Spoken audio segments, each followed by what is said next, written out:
Sponsored by 666bet.com. This is KUGAN CASSIUS for IFL TV in association with Macklin's Gym Marbella and 666bet.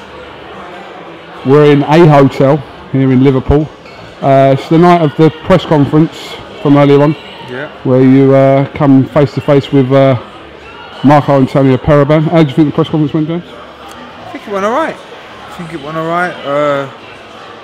Yeah, seems like he's come over here and going to give it a good go, and he's confident. So I suppose that's a plus. They're going to come to win, and it's going to be a good fight. So I'm looking forward to it.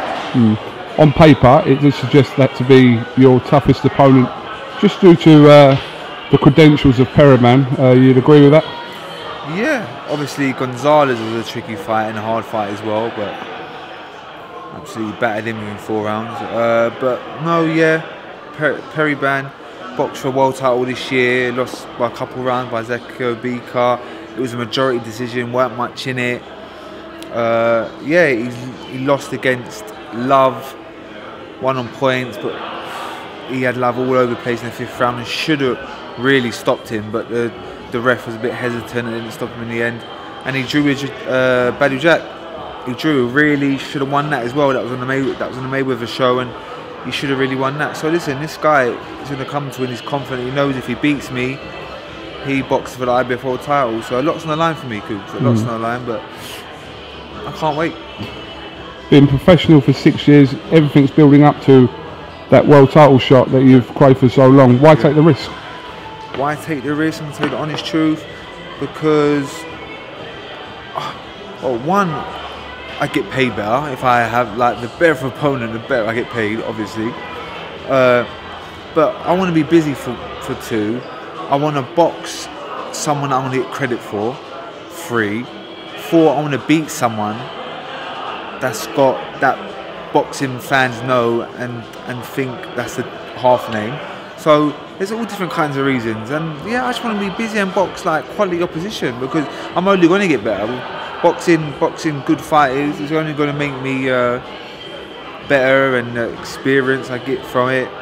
It's just a whole heap, Cougs. But yeah. Did you contemplate just sitting on the mandatory slot? Well, we did discuss that, and then they heard and said, Chunk, if you want to do it, do it. It's only a couple months, really. I had to wait another couple more months. But no, I wanted to box, man.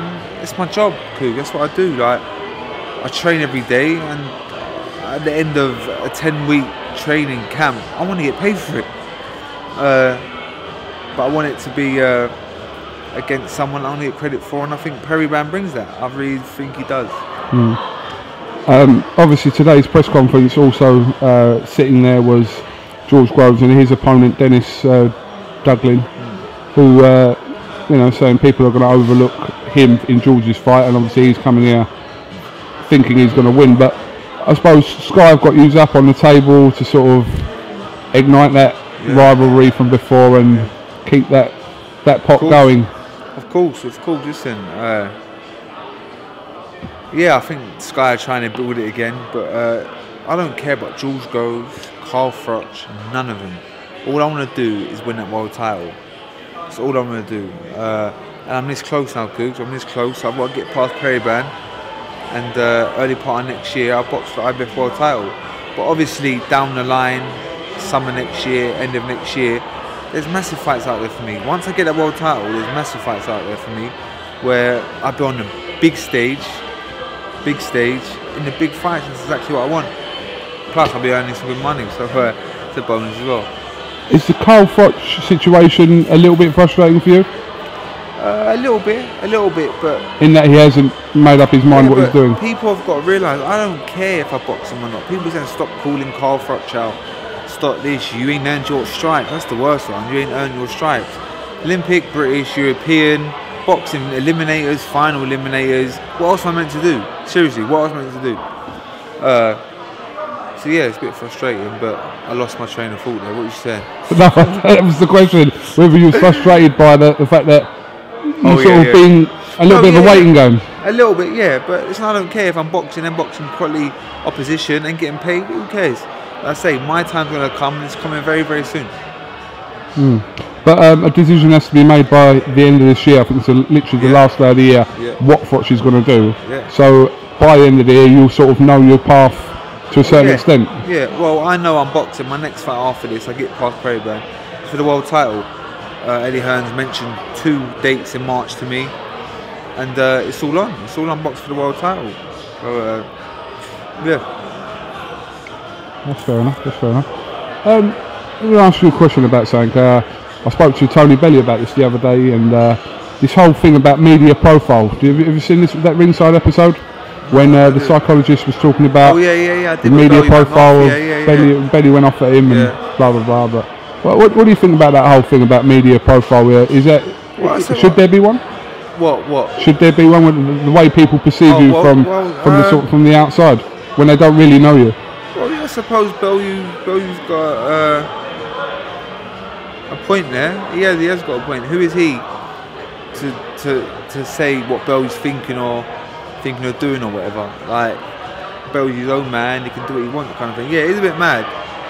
But I suppose they're professionals and that's their job, really. Do you know what I'm saying? So it's one of them ones. What? Listen, people perceive me as arrogant, rude, not nice, fucking stupid. Like, but when they meet me, they think, what a nice lad, what a nice guy, what fucking chunky, sweet. It's weird. But why do they think that of you then? You tell me. I don't know. Do you ever watch yourself back on interviews and think, maybe that's why they think? I used to in certain interviews, but just think, people have got to understand and realise, I won an Olympic gold medal, like a bit of fame, a bit of money, that was all like hitting me. I thought like it was a bit overwhelming a little bit, and maybe I didn't take it well. I didn't. What's what I'm looking for? I didn't embrace it. No, I did embrace it, but I know what you mean. I obviously weren't coming across as well as I should have. Being an Olympic gold medalist and people hold me on the pedestal. Yeah. Did you admit that when you first started off as a professional, you were a little bit cocky and arrogant, or maybe? But I'm still confident in my ability. I'm still confident I'm going to go on and win a world title and unified titles. I'm still confident that I can beat everyone in the super middleweight division. But maybe I'm not as loud and does that come from maturity? You growing up a bit? I just said to you just then. 28 years of age, mate. 28 years of age. Time. I've been professional 6 years. It's unbelievable. I don't know where the time goes. It's scary.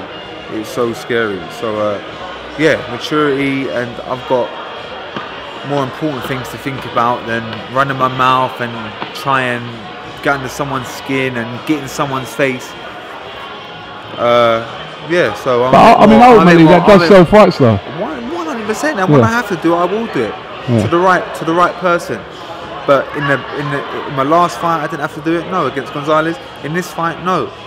Maybe against Froch, maybe against Groves. Yeah, of course. I don't like the guy; he's a pussy. But in these fights that I just have to go in there and look good and win, no, I don't need to, because it's a massive show anyway. I'm boxing a massive show. It's a fantastic card with a lot of great fights, and I don't have to do that. Do you know when he was on ringside recently with George? And I think it was about 3 years between the original one.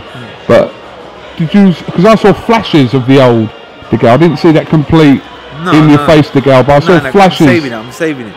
Because when I have to while out, when I have to go a bit mad, I will. But for the time being, I'm just nice. Just on my path, on my journey to get that world title. When I get that world title, then the old DeGALE maybe come back. Then I maybe come back in glimpses. Not to stay permanently. I don't mind the old DeGALE. I know a lot of people say that, but I can't win. You can't win. I can't win. If I go back to being loud in your face, like let's have it, you little pussy, like cussing, bro, you ugly little. Come on, you little man. Let's have it, yeah. Can't win that arrogant, horrible DeGALE. But if I'm like this, I get people tweet me saying, I want to see the old DeGALE back. Get him back. Come on, let's do it. It's just show business and all that. I'm like, fucking can't win. But a majority of people want to see a bit of humbleness. That side of the boxing, which obviously stuff like I do benefits from, is it's a game, because you have to play the media game, and you've got 100%. to know what to do at the right time. Yeah, of course.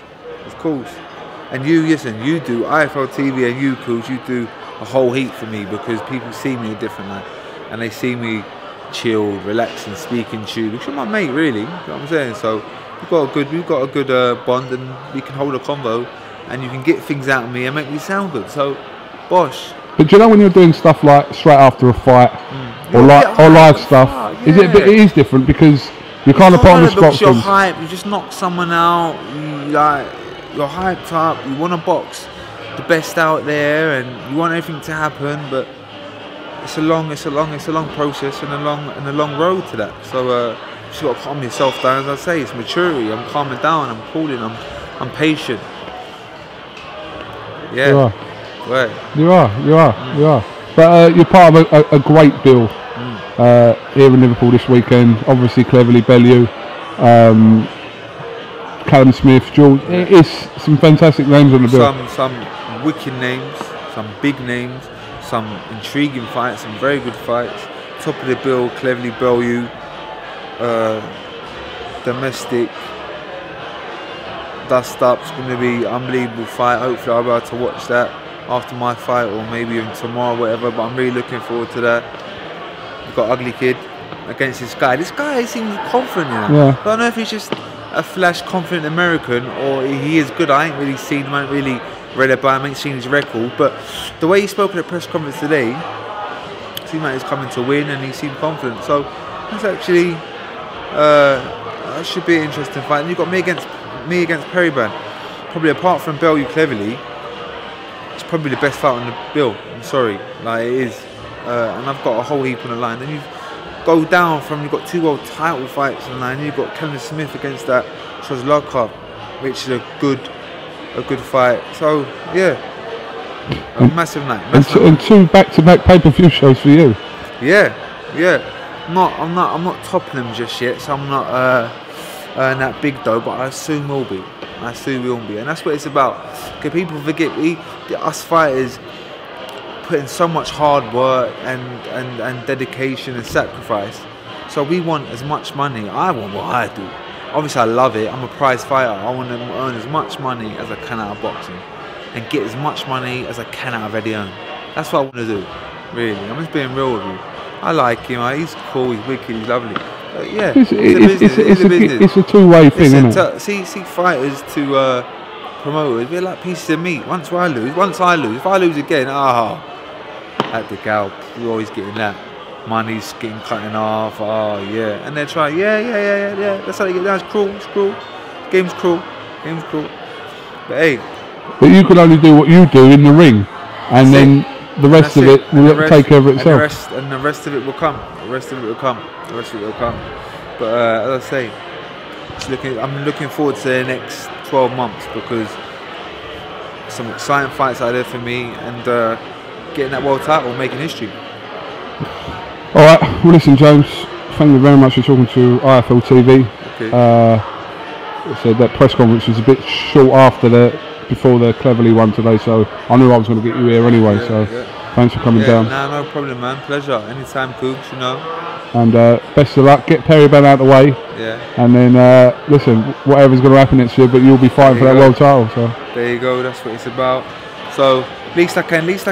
I've had a good 10-week camp. At least I can fight this fight, do a job in Periban, have a couple of weeks off, and then get back on it. New year, a good 10-week camp. Boom. Whoever's there for the world title is getting it, and that's it. So wicked. I think it's time for me to go now. I'm getting a bit agitated, a bit like I need to get out of here and go lay down. The mouth's a bit dry. Alright, cool. Yeah? Alright, this is KUGAN CASSIUS with James DeGALE here for IFL TV. Yeah. Thank you very much. No, anytime. Get that text out. I know, 5 years. The Big Fight, sponsored by 666bet.com.